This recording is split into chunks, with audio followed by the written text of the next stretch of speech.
So, welcome to Rare Connection, the podcast that where we bring together rare disease patients, the public, and medical professionals to share stories, spark understanding, and amplify the voices that often go unheard.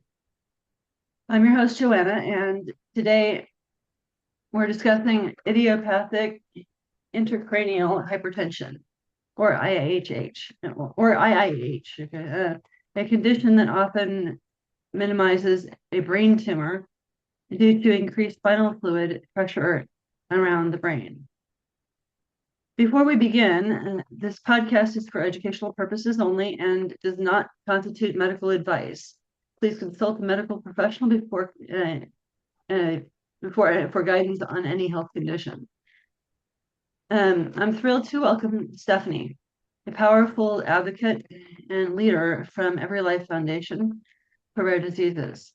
After years of navigating the health system and fighting insurance denials, Stephanie went into remission in 2024, thanks to an off-label treatment. He is also the heart behind the Rare Artist Program and the EveryLife Scholarship Program, both of which elevates the stories, creativity, and dreams of people in the rare disease community. Stephanie, thank you so much for joining us. And for those who may not be familiar, can you describe idiopathic intracranial hypertension as what it is and why, and what your experience with it has been like? Absolutely. Well, thank you for that very kind introduction.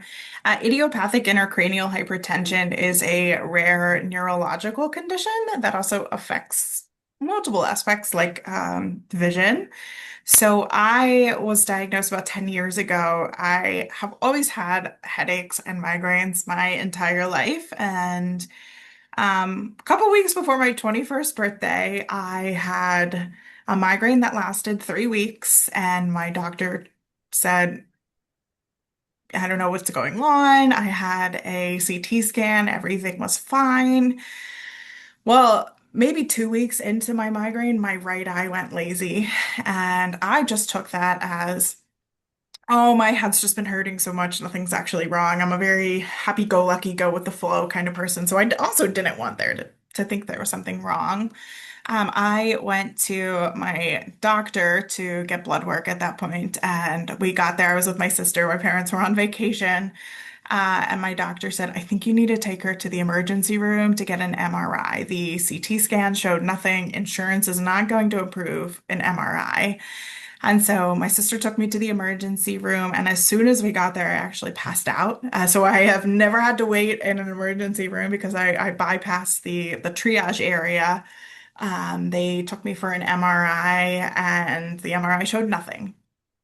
And several hours later, a neurologist came on the phone, up with the doctor who was, attending the emergency room, and they were going back and forth. And they said, I think we're going to give you a spinal tap and see if that helps. I didn't know what a spinal tap was at the time. I was just in so much pain that I was open to anything. And so the spinal tap actually tests your opening pressure of the fluid around your brain. So essentially what idiopathic intracranial hypertension is too much spinal fluid around your brain. If you think about your brain like a balloon, there's just too much air, too much spinal fluid, and there's nowhere for it to go. So it just builds and builds and builds pressure on your head. And that was exactly what was happening to me. So my spinal tap ended up being about 3 times as high as it actually should be.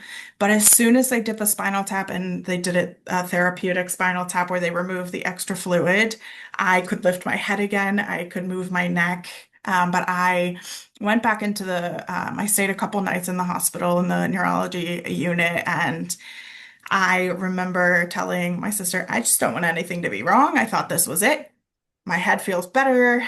And I remember the neurologist came in and said, well, something is wrong. This is not something that you are just going to be able to walk away from.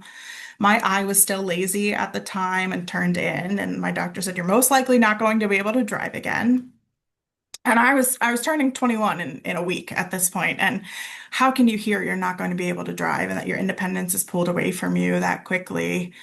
Um, Thankfully, once the fluid was off my brain and I was on a medication called Diamox, which is actually used to treat high altitude sickness, but it also lowers your spinal fluid production.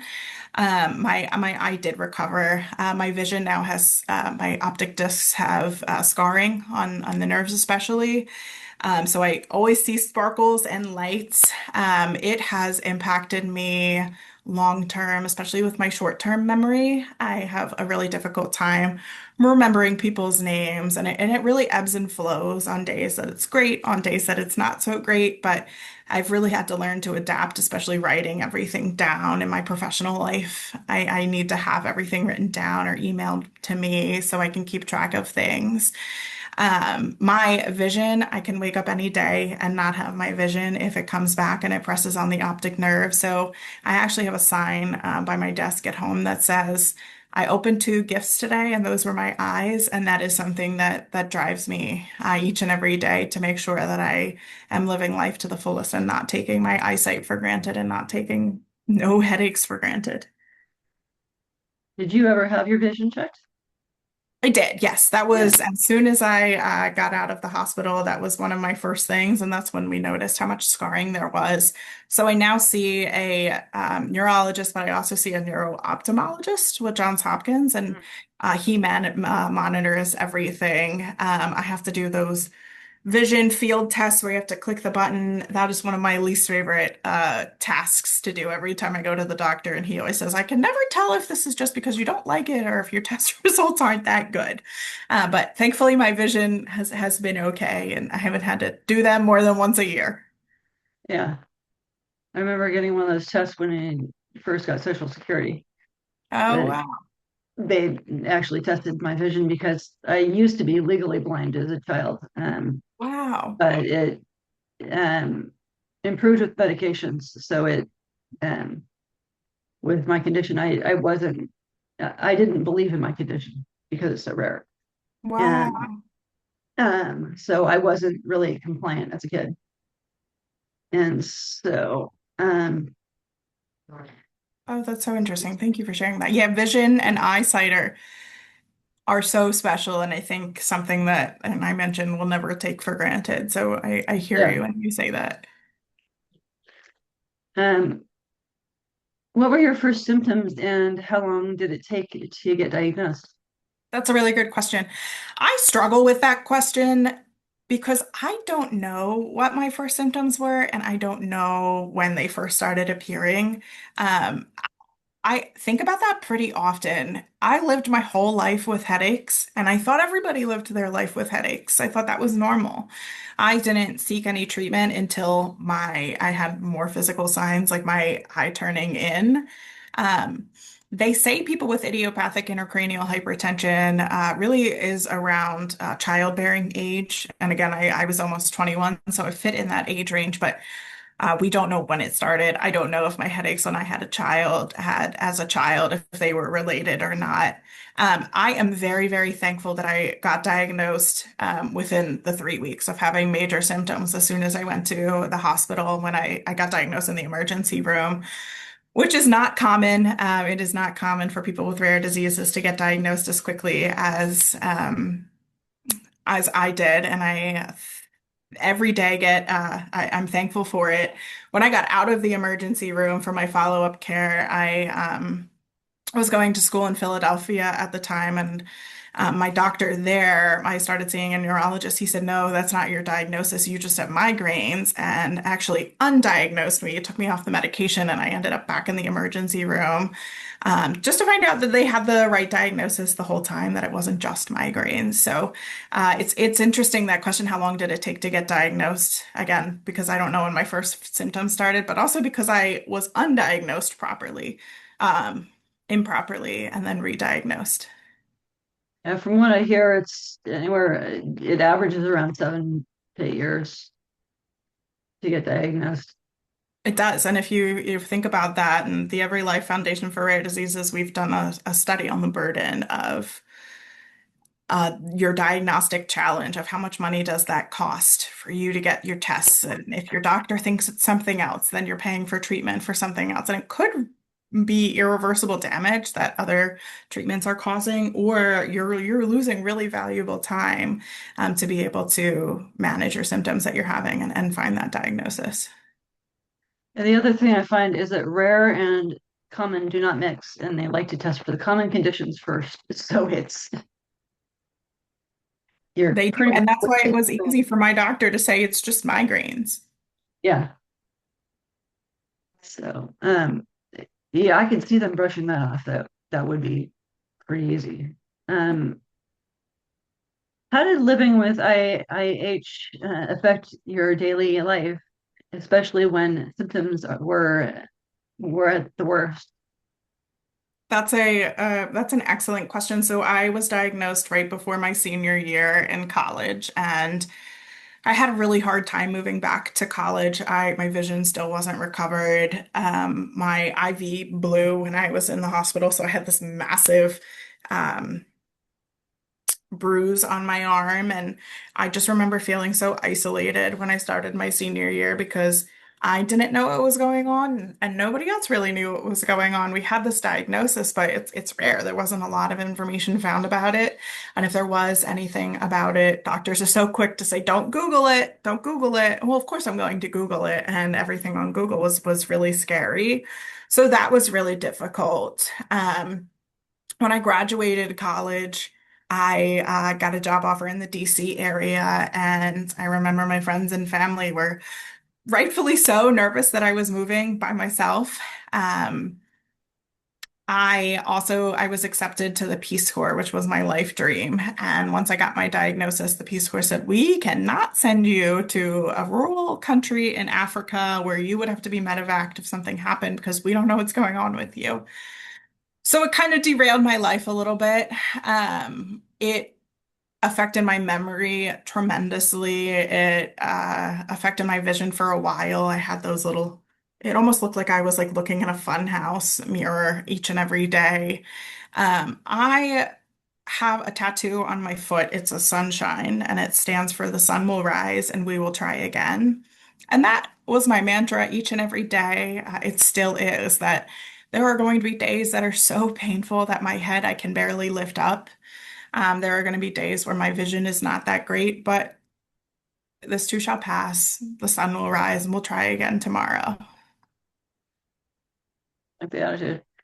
Many people with IHH, IH, I feel like having a brain tumor, without, I feel like like having a brain tumor without the tumor.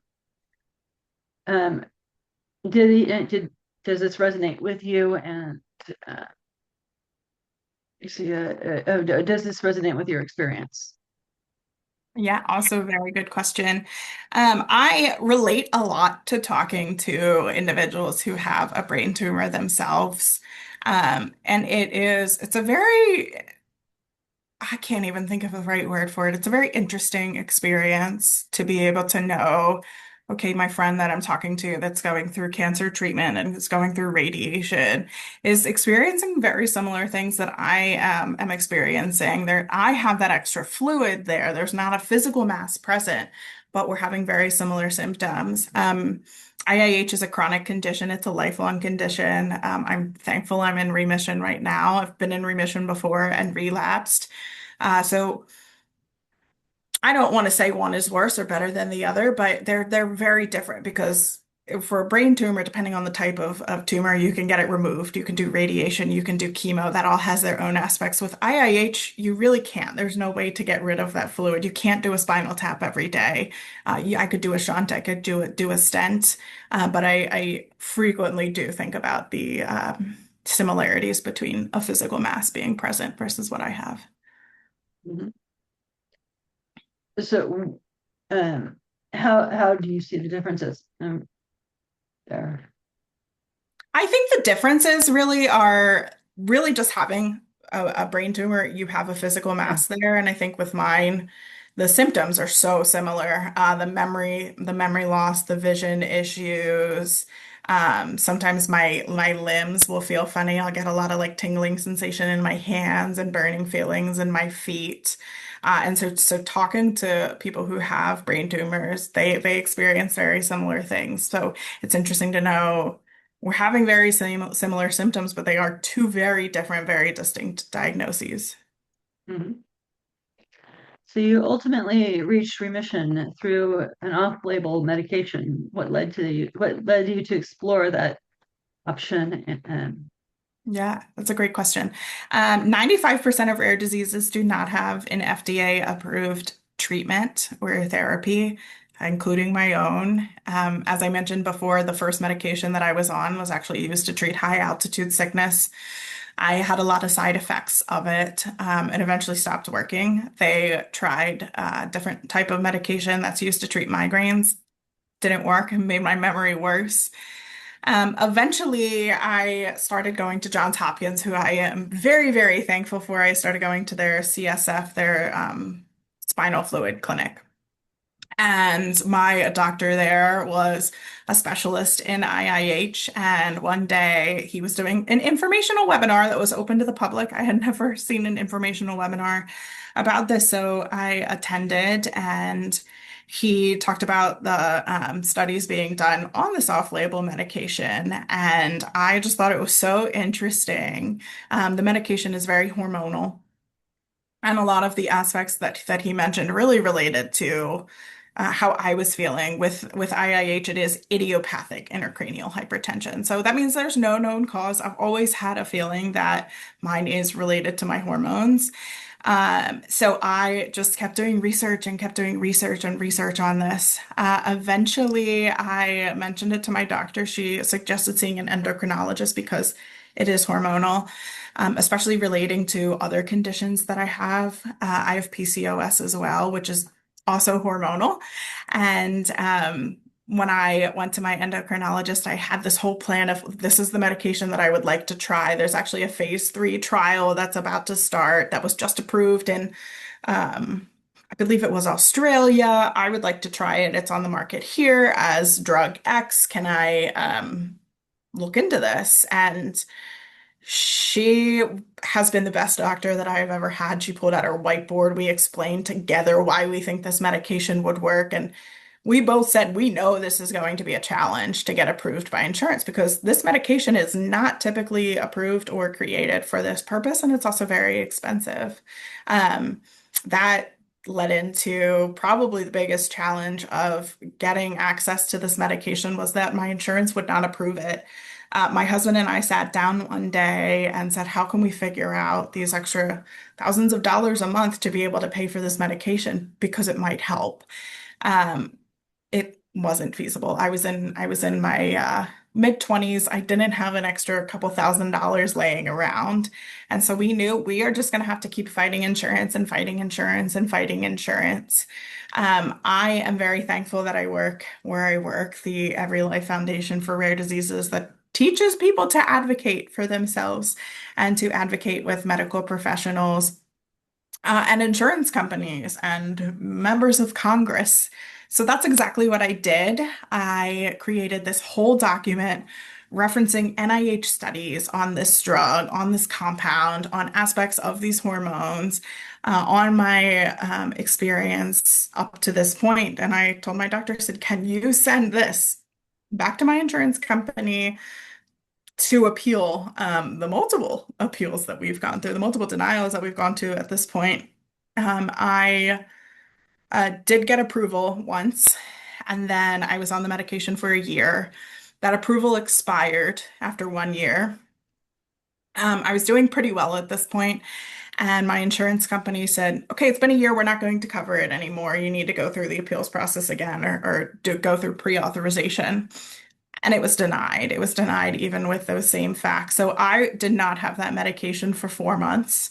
I felt my headaches getting worse each and every day. I knew I could wake up tomorrow with no vision, but we just had to keep fighting insurance and I just had to keep advocating for myself. I eventually was able to get approval by referencing more and more of those NIH studies, of the Orphan Drug Act, of statistics on my own disease. So I really encourage anybody to continue doing their research. Don't hesitate to send your doctor, hey, I did this research. Please include this in the appeal. Some doctors might not have time to look through all those resources that are available for your appeals. And it doesn't help to do your own homework. And it shows your doctor, hey, I'm really passionate about making this happen. And you pick your own football team for your medical team. You're the quarterback on your medical team. So it's really up to the patient to continue advocating for themselves, which is hard on days where I felt absolutely terrible and could not lift up my head. But eventually I did get that access. Mhm. So you mentioned you got into other uh, conditions that you have also, but how many rare conditions do you have? Because this is something starting to keep track of because I've noticed that some people have up to 30 different conditions. Mhm, mhm. It's like That's crazy. that's a very good question. I know as of now I have two. I have idiopathic intracranial hypertension, and then I also have another disease that's called empty sella syndrome, and that was an impact of IIH. So empty sella syndrome, essentially your brain where your pituitary gland is. It's like a little bubble, a little home for your pituitary gland. Well, the too much spinal fluid and pressure actually pressed on my on that bubble, the where my pituitary gland is, and smashed it. And so that's what empty sella syndrome is. And it's funny that you mentioned this because I feel like I am kind of going through another diagnostic odyssey at the time.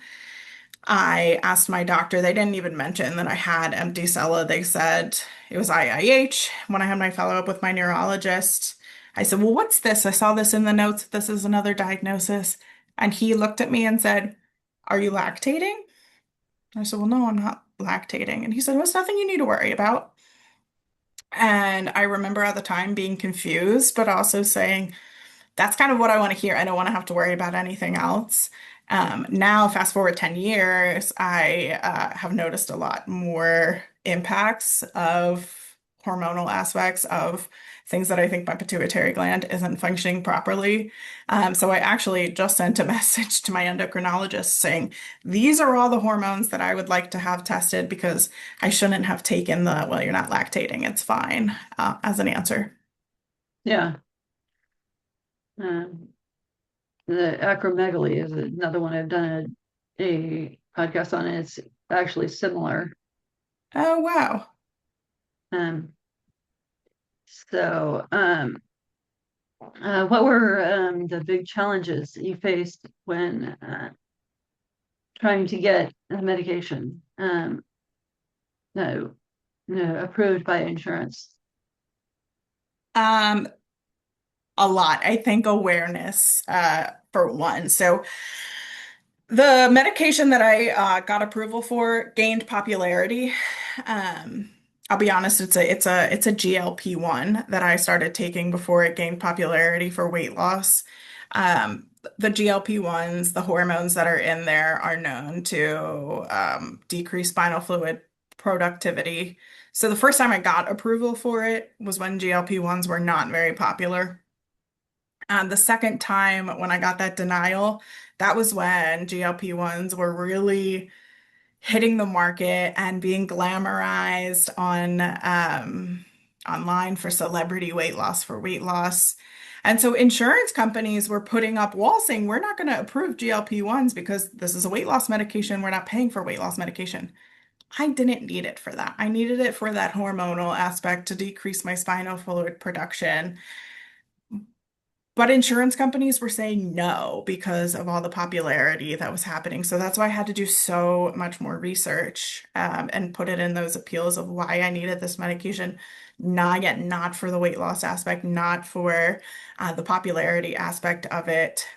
Then when I was able to get approval, again, because of the popularity of it, it was difficult to find. It was difficult to get access to because everybody was ordering it. And it was on back order. I had to call multiple pharmacies trying to see who could get it the fastest. And it was so frustrating to me because I kept seeing so much of it being popular in the community for weight loss. And I would hear so many people critiquing, oh, people are on GLP-1s to lose weight. I was on a GLP-1 myself, so I almost felt ashamed of being on it. But again, that was not the reason I was on a GLP-1, was to lose weight. It was to decrease my spinal fluid production. So I think the timing of it was really interesting. Mhm. How did you eventually succeed in getting coverage for access to the treatment? A good question. All my research that I did, all the NIH studies that I referenced, referencing the Orphan Drug Act, referencing my medical history and how it could help up to this point, we did eventually get approval from all those facts. I will say again, I am dealing with this process again. Every year they say we're not going to approve this. So I went into remission last summer. And I credit this fully to that medication. But now it's been a year and we have to go through it again. It's been denied, I think twice, three times already. And so my Mhm. doctor and I have frequent conversations of this medication put me through into remission, and now my insurance company doesn't want to cover it anymore. However, they are going to end up spending more money in the long term because I'm going to come out of remission at this point. I've accepted that if I don't get access to this medication, and they're going to have to start paying for spinal taps, for emergency room visits, for specialist visits. As right now, they pay for this medication once a month, and I see Hopkins once a year. Mhm. What changes did you notice once you started the off-label drug? Yeah, I met my first friend who has IIH this year. I actually met her at Rare Disease Day. Maybe it was last year. Nonetheless, she told me, she said, I've noticed if I take the medication and I'm not feeling great, within 30 minutes, I feel better. And I said, I'm going to start paying attention to that. And so I did. There was one day that I did not take my medication. I missed my injection date. And the next day, I felt terrible. My head felt like it was going to explode. I felt ringing in my ears. My vision was like almost like a black and white, kind of fuzzy, blurry. And I remembered, oh my gosh, I have to take my medication within 30 minutes. Exactly what she said. My headache went away. I started feeling better. I usually get this like fog over me. That completely went away. I had noticed the more that I took it, less frequent that I would get headaches, the less frequent that I would just feel that fatigue, and then the less frequent that I would feel my memory loss. So the memory loss was an impact of the disease itself, but also one of the medications that I was on. So I was able to come off of that because of the GLP-1, and so that doesn't impact me anymore. I still have memory issues, but it's been very much different than it was before. You've turned your experience into a powerful advocacy. What inspired you to get involved with the EveryLife Foundation? Yeah. So when I was diagnosed, like I said, the Peace Corps did not approve me, and I remember being on my college campus and just physically collapsing because they told me that I didn't get approval to join the Peace Corps, and that was a lifelong dream of mine. Ironically, right before I got into the emergency room, I had an interview to be an intern with the Make-A-Wish Foundation, and I had no connection to the medical field. I just needed an internship for my senior year, and I ended up getting that internship. I worked with their volunteers, and that aligned so well with my medical journey because I was helping children with chronic illnesses fulfill a wish that often re-energize them and re-spark them to keep their fight up. And that was really what pulled me through my senior year. I ended up getting a job offer for Make-A-Wish Mid-Atlantic in the DC area, which is why I moved down to this area. And I absolutely fell in love. I wanted to get more direct experience with the patients. We got a lot of referrals from NIH when I was working at when I was working at Make-A-Wish. And so the Children's Inn at NIH is kind of like their Ronald McDonald House on NIH's campus, the National Institutes of Health. And I knew that's where I want to work. That's how I can work with the community. I applied for a couple jobs there. And my second time, I did get an offer to work on their patient programs team. That's when I first heard about the rare disease community. I didn't know about it at that point. NIH has their Rare Disease Day, and I remember seeing a sign displayed at the Children's Inn around when I started. I started in February, and I remember going home and Googling Rare Disease Day, Googling rare disease, Googling my own rare disease. That's how I found out it was a rare disease. And that really sparked something in me. Rare Disease Day became my absolute favorite day of the year. I would always have our staff wear their stripes. I would run around the whole office handing out stickers. I held events for the kids staying at the Children's Inn where we had photo frames, we had cupcakes, we had opportunities to write your story. And the more I became connected with Rare Disease Day, the more I knew this is exactly where I want to be. And then I found out about the EveryLife Foundation for Rare Diseases. I worked at the Children's Inn during COVID, and I also got married during COVID and got very burnt out. And I was on Indeed one day where I saw the EveryLife Foundation for Rare Diseases, and I saw a patient programs manager, which is what they were hiring for. And I just think it completely fell out of the sky for me. It has been such a perfect fit. I know people say, when you have a job you love, you never work another day in your life. Um, I 100% believe that and agree with that. I feel like every day is such a powerful experience that I get to encourage people to share their story and make sure that their voice is heard. Can you share more about the Rare Artist Program and how it started, what it means to you? And Absolutely. The Rare Artists Program is powered by the EveryLife Foundation for Rare Diseases. It's in its 15th year right now.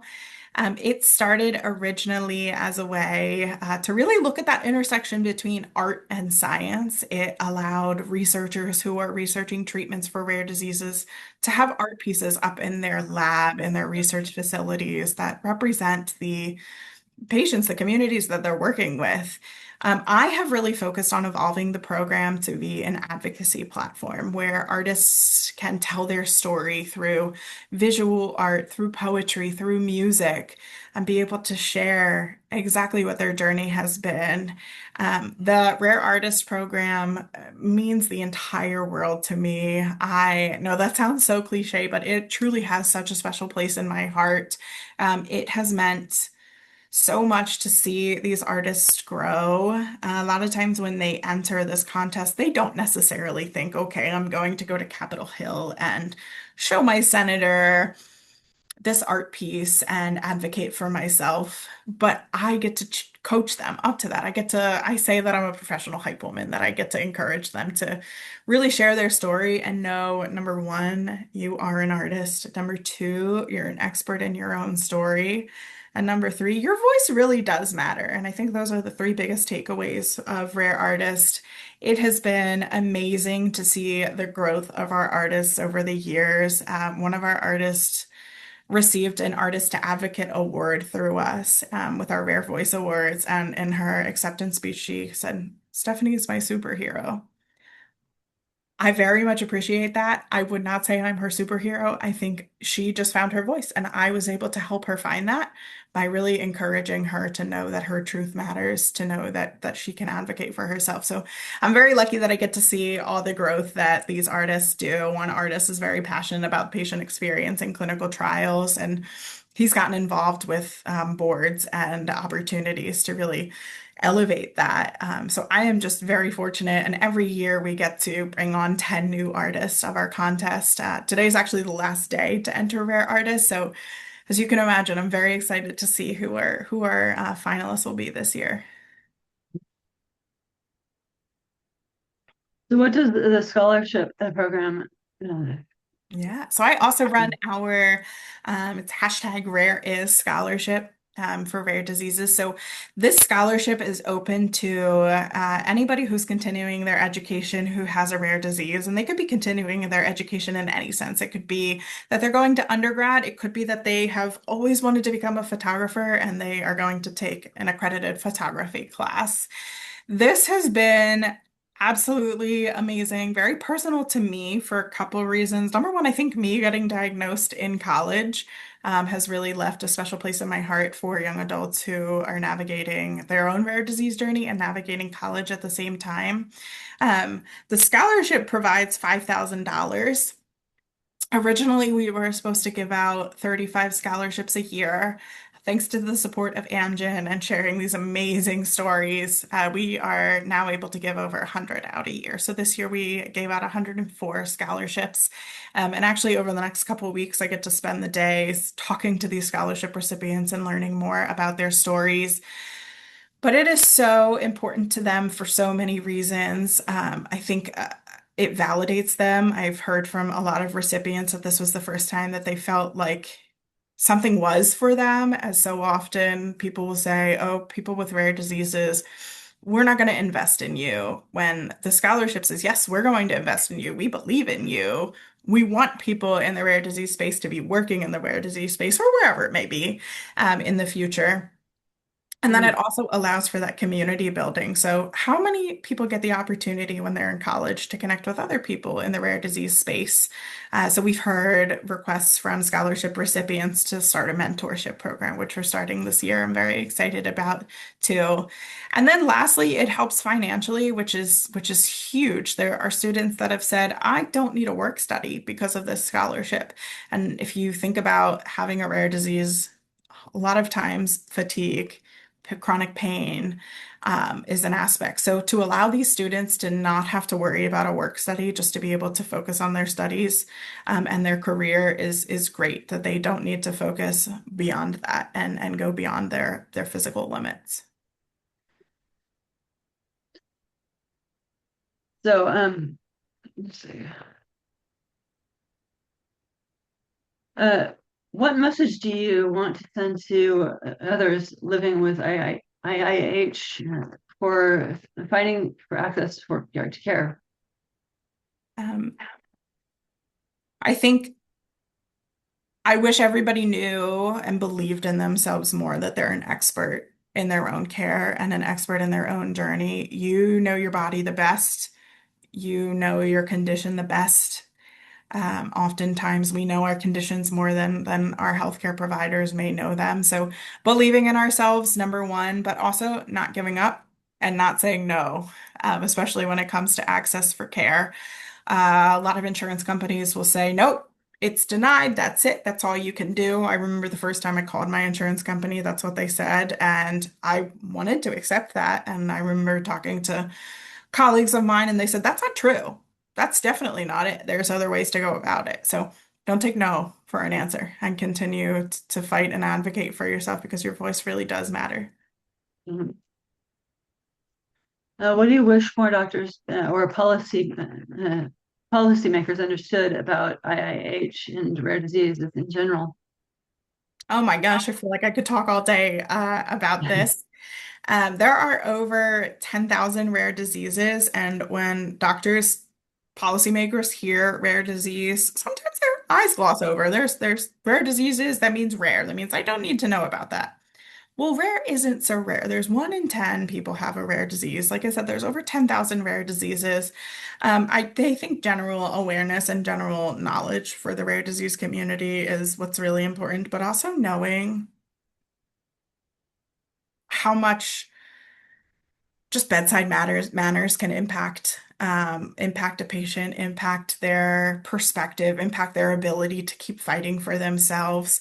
Similarly with policymakers, I'm really lucky each year that I get to meet with my senators in Maryland and my representatives, and they are absolutely phenomenal and prioritize healthcare. Um, hearing our stories and paying attention to the rare disease community and knowing the struggles and the barriers to care and finding real-time solutions are really important to me. Mhm. How can listeners support the work you do and get involved themselves? Yeah, I would love to have everybody attend Rare Disease Week on Capitol Hill. I think the best way to get involved with our organization is visiting our website. So that's everylifefoundation.org. We have plenty of different programs and opportunities for people to get involved. We have a program for young adults between the ages of 16 and 30 who are interested in advocating. We have our art program, we have our scholarship program, we have a boot camp for newborn screening. We have Rare Across America. Rare Disease Week, like I said. So I would recommend anybody look at our website, see what different programs interest you. I manage our general inbox, so that's info@everylifefoundation.org. And anybody who's interested in getting involved, I would just say reach out. Let's chat. Any way that I can help others find their voice, which they already have. They just need somebody to encourage them to advocate. I would love to be part of anybody's journey. Yeah, the 1 in 10 that also equals 30 million rare disease patients also. So you don't put that into perspective unless you do hear that number. But and one other question that I didn't think of when I put these together, but I'm starting to keep track of how far do you travel for care? What's the furthest you go for that you have to travel for to see a specialist? Yeah, that's great. I am very fortunate to live in the DMV, the Delaware, I'm sorry, not Delaware, the DC, Maryland, Virginia area. We have Yeah. excellent care here. So Hopkins is about an hour away from me. When I was in college, it was about 2 hours away from me. I would have to drive with my mom, which is not far, and I feel like I will travel for any doctor now. I remember one of my friends is a doctor in Baltimore, and my sister just moved back to Maryland and said, "Oh, it's a far drive for her." Well, only 45 minutes. What do you mean it's a far drive? So I feel like driving for access to care has just become the norm for me. I am very lucky that it is only an hour. I know there are people that will go on a plane and travel across the country to see a specialist. Um, yeah. I have one close friend with the same condition that actually travels to a different state. Wow. So she's in Nevada and goes to California. Wow. Uh, I but know for Hopkins, and I don't know 100% how this works, but I know that they have to see a certain amount of people in state versus out of state. And because I lived in the state, it was easier for me to get access. But there was one day I was talking to my doctor and I said, "We're moving." And I said, "We're moving to Urbana." And he thought I meant Urbana, Illinois, not Urbana, Maryland. And he got nervous that that meant I wouldn't be able to see him anymore and that wouldn't allow me to have access to care at Hopkins. So I think it's so interesting where you live, how that can really impact your access to care. yeah, and this was something sparked off of a something. Uh, I have homocystinuria, so Danae Barkes, the executive director of HC Network America, she actually posted a map one year. It's changed since then, but this is of all of the different um, the correlation between um, East Coast versus West Coast and how many doctors there are on the East Coast versus on the West Coast. The further west you go, the less doctors there are. And Interesting. it's like, so we have people, so there's people traveling who will travel across country in order to see a doctor. Absolutely. And It's it's, interesting. One of the policy priorities that we have talked about is access to care, especially for children who are crossing state lines who are on Medicaid. Oftentimes, there may be only one or two specialists in the whole country for a rare disease, and a child, if they want access to that specialist, they have to go through so much paperwork to get access, and it might not even be approved. And time is of the essence, especially for our kids to have access to treatment. And so, the Accelerating Kids Access to Care would allow children to be able to cross state lines if they're on Medicaid to get that access to care.